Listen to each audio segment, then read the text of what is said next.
अस्सलाम वालेकुम, welcome back to Direct Impact. अगर आपने अभी तक हमारा चैनल सब्सक्राइब नहीं किया तो जल्दी से इस चैनल को सब्सक्राइब कर लीजिए और बेल आइकन दबा लीजिए ताकि आने वाली लेटेस्ट अपडेट्स और ड्रामा रिव्यूज़ सबसे पहले आप तक पहुंचें।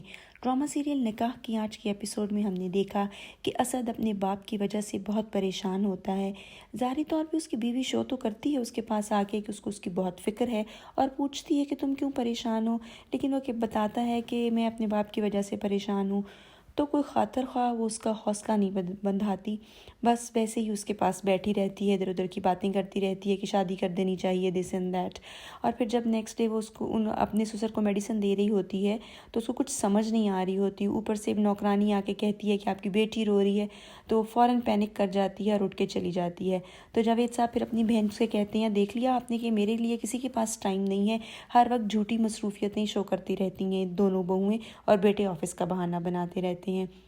तो बहन उनको पॉजिटिव करने की कोशिश करती हैं और कहती हैं कि तुम खुद अपना ख्याल रखो, तुम्हें किसी दवाई की ज़रूरत नहीं है। तुम तो कहते होते थे कि बीमारी दिमाग की होती है, इंसान की सेहत को कुछ नहीं होता, बस उसको अपना दिमाग दुरुस्त रखना चाहिए। लेकिन इस वक्त वो दुखी है, उसको ये तमाम बातें समझ नहीं आ रही। यहाँ पर दिखाते हैं कि शांजी जो कल अपनी फ्रेंड से नाराज़ हो गई थी जब उसने कहा था कि तुम्हारी भाभी ने शादी का सही कहा, आज फिर वो फ्रेंड उसको मनाती है, कान पकड़ती है, तो शांजी उसको माफ़ कर देती है।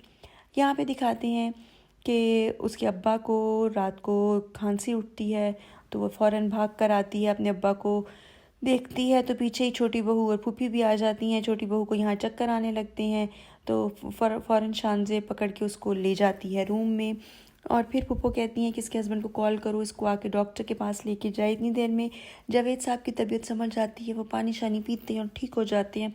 फूफो उनको उठा के डाइनिंग टेबल पर लेके जाती हैं। सब लोग कहते हैं हमारे साथ खाना खाएंगे, बच्चे खुश हैं, लेकिन यहाँ पे बहुओं का मुंह वैसे ही बना हुआ है। और जावेद साहब कहते हैं कि खाना अच्छा नहीं है, बहुत फीका है, तुम लोगों ने अपनी सास से कुछ नहीं सीखा, वो इतना अच्छा खाना बनाती थी। अब मुझे यहाँ ये समझ नहीं लगी कि इसमें बुरा मानने वाली कौन सी बात थी। वो बीमार है आदमी, अगर उसने कह दिया तो क्या हुआ। और यहाँ पे छोटी बहू को फिर से चक्कर आने लगते हैं और जावेद साहब का कहा हुआ बड़ी बहू को इतना बुरा लगता है कि वो जाके मुंह फुला के बैठ जाती हैं। और जब हस्बैंड साहब खैर से सॉरी कर रहे होते हैं कि सॉरी मेरे अब्बा ने ऐसे कहा, तो वो बहुत बदतमीज़ी करती है अपने हस्बैंड से कि मैंने गर्मी में खड़े होकर बनाया, दिस एंड दैट। बहरहाल शौहर को उससे माफ़ी नहीं मांगनी चाहिए थी और उसको इतनी बदतमीज़ी नहीं करनी चाहिए थी। यहाँ पे फूफी कहती हैं कि मैं सोच रही हूँ कि छोटी बहू ने सही कहा, उनकी शादी कर देनी चाहिए, ये एक अच्छी सोच है। तो यहाँ पे अली अंसारी अपनी बेगम को हॉस्पिटल लेके जाते हैं तो पता चलता है जी कि शी इज़ एक्सपेक्टिंग। और यहाँ पे एक जो डॉक्टर इन्होंने बिठाई हुई है, यार कोई पढ़ी लिखी खातून ले लेते, उस बेचारी को तो बोलना भी नहीं आ रहा, उसको डॉक्टर बनाया हुआ है। खैर ये लोग वापसी पे घर पे मिठाई लेके जाते हैं और सब लोग बहुत खुश हैं और ये दोनों भी बहुत खुश हैं और अपनी खुशी का इजहार अपने घर वालों के सामने जाके इस तरह से करते हैं। सबको अली अंसारी मिठाई खिला रहे होते हैं, जावेद साहब भी खुश हैं, मिठाई खाते हैं और खुशी का इजहार करते हैं। गलती जावेद साहब से ये हुई कि उन्होंने कह दिया कि अगर आज मेरी बीवी होती तो वो भी बहुत खुश होती।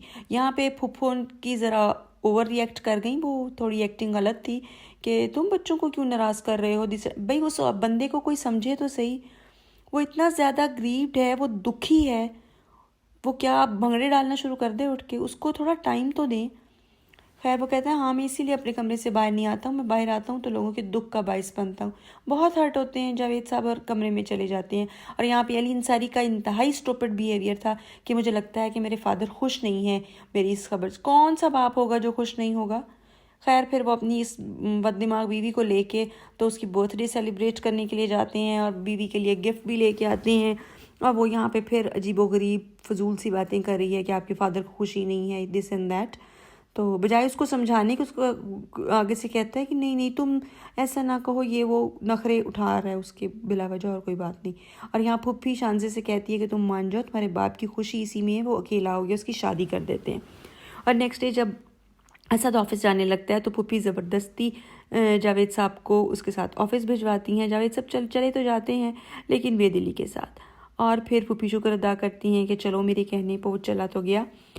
खैर यहाँ पे शांजे की फ्रेंड उसको लेके तो मार्केट जाने की ज़िद कर रही है, शायद उसका दिल इसी तरह बहल जाए।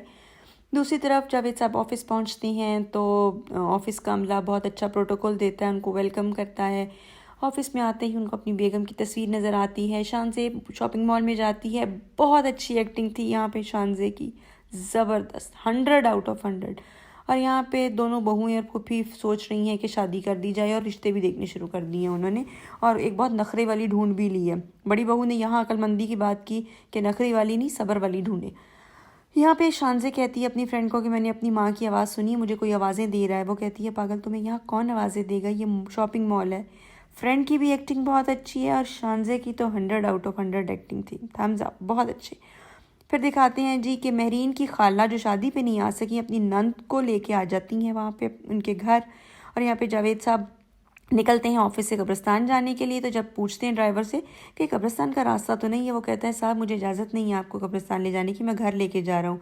जावेद साहब उसको गाड़ी से उतार देते हैं और ख़ुद गाड़ी लेके चले जाते हैं कब्रिस्तान। खाला के साथ शाइस्ता लोधी भी आती हैं जो कि उसकी नंद है, और इतनी अच्छी तरीके से वो मिलती हैं और इतनी डिसेंट और प्यारी लग रही हैं। अब यकीनन यहाँ पे फूफू बेगम को वो पसंद आ जाएंगी। और असद बताता है अपने भाई को कि अब्बा फिर चले गए हैं चोरी कब्रिस्तान। आज का रिव्यू आपको कैसा लगा, बस यहीं तक था। कमेंट सेक्शन में ज़रूर अपनी राय का इजहार कीजिएगा। चैनल को सब्सक्राइब करके बेल आइकन दबा लीजिए ताकि आने वाली लेटेस्ट अपडेट्स और ड्रामा रिव्यूज़ सबसे पहले आप तक पहुँचे। इजाज़त चाहते हैं, अल्लाह हाफ़िज़।